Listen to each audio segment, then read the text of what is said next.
বাবা বাস কন্ট্রাক্টর, কষ্ট করে ছেলেকে পড়িয়েছেন বাবা। সংসার টানতে হিমশিম খেয়েছেন পেশায় বাস কন্ট্রাক্টর বাবা। কিন্তু ছেলের পড়াশোনার ক্ষেত্রে কোনো খামতি রাখেননি তিনি। বাবার পরিশ্রম দেখে জীবন যুদ্ধে জয়ী হওয়ার জন্য প্রস্তুতি নিয়ে শুরু করেছিলেন মুর্শিদাবাদের আফতাবউদ্দিন শেখ।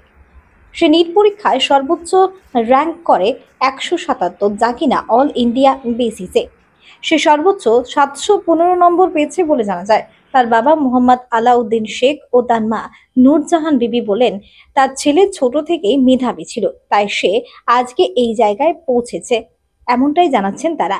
এদিকে দরিদ্রকে কাটিয়ে সে আজকে ডাক্তার হয়ে সাধারণ মানুষের পাশে থাকবে, এই ভেবে এলাকাবাসীরা খুব খুশি হয়েছেন বলেও জানা যাচ্ছে। খড়গ্রাম থেকে আকরাম রেজা। হুম।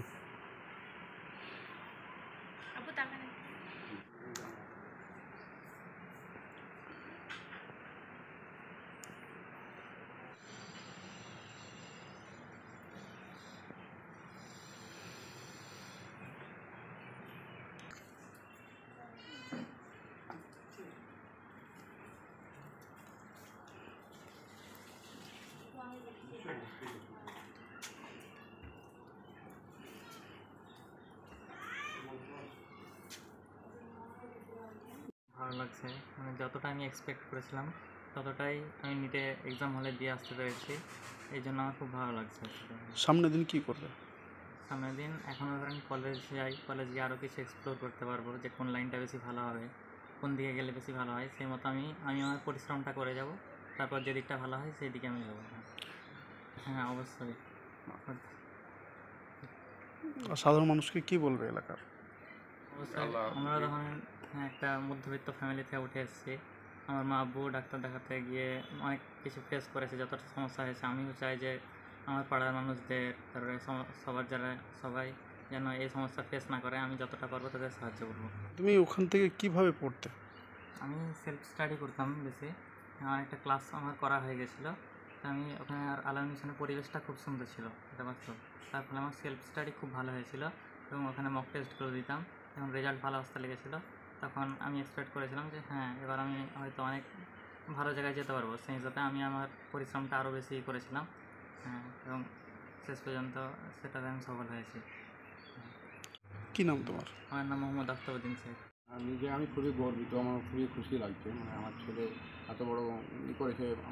আমরা ওদের পিছনে গাইড হয়েছিলাম, ওর মা আমি, হ্যাঁ, আর পরিশ্রম করেছি। পরিশ্রম করে আমরা ওদের পিছনে দৌড়িয়েছি, হ্যাঁ, বলে আজকে হয়তো আল্লাহ তাআলা আমাদেরকে এই জায়গাতে নিয়ে এসছে, বা এই খুশির খবর হয়তো করতে পারছি। আর ছেলে আমার খুব ভালো পড়াশোনায়, ছেলে ছোটো থেকেই ভালোই রেজাল্ট করতো, একদম থেকে 1 লেভেল থেকে, মানে নার্সারিতে যেখানে পড়াশোনা করেছে সেখানেও খুব ভালো রেজাল্ট করেছে।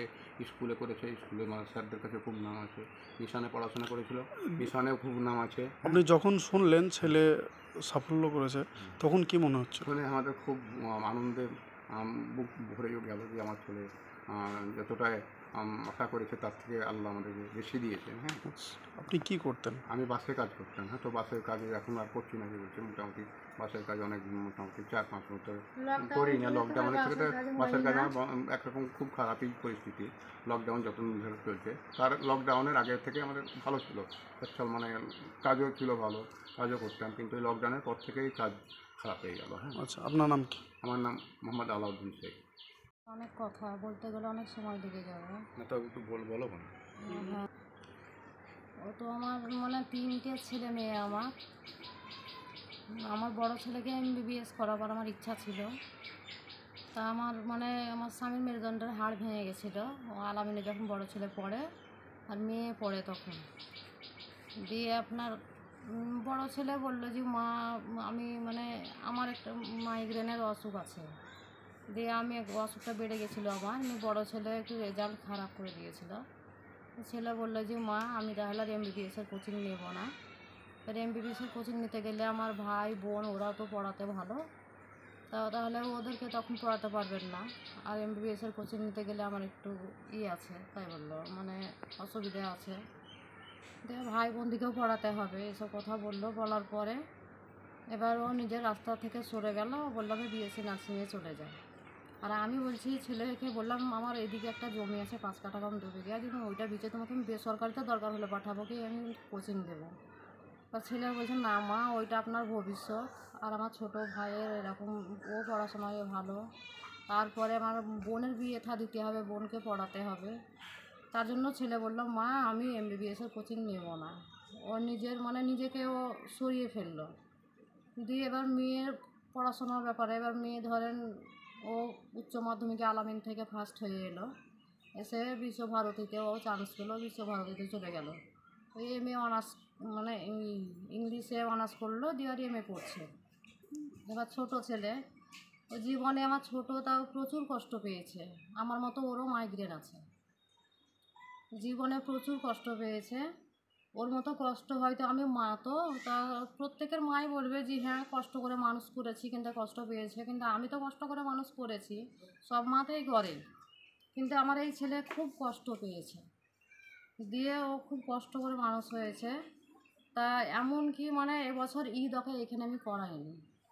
এবছর ঈদ করালে মানে এখানকার মানুষ এমনই একটা পরিস্থিতি তৈরি করছে, পরীক্ষার টাইমে আমাকে ডিপ্রেশনে নিয়ে চলে যাচ্ছে।